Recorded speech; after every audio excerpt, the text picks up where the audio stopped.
உலகின் மிகவும் நம்பிக்கையான ஆர்வலர் அவர் நம்பிய அரசாங்கத்தாலேயே கொல்லப்பட்டார். இது 1990 நைஜீரியா ஓகோனி நிலம். கென் சரோவிவா தன் மக்களின் குரலாக எழுந்தார். ஷெல் எண்ணெய் நிறுவனம் அவர்களின் நிலத்தை அழித்தது. நீர் மாசுபட்டது, காடுகள் எரிந்தன, மீன்கள் இறந்தன. அவர் அமைதியான போராட்டங்களை நடத்தினார்.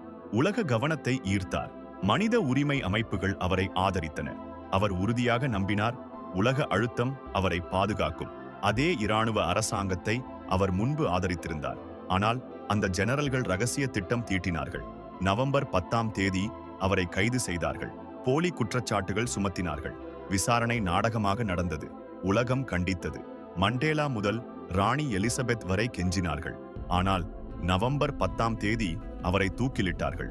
உலக கவனத்தால் தன்னை பாதுகாக்க முடியும் என்று நம்பிய ஆர்வலர் கென் சரோவிவா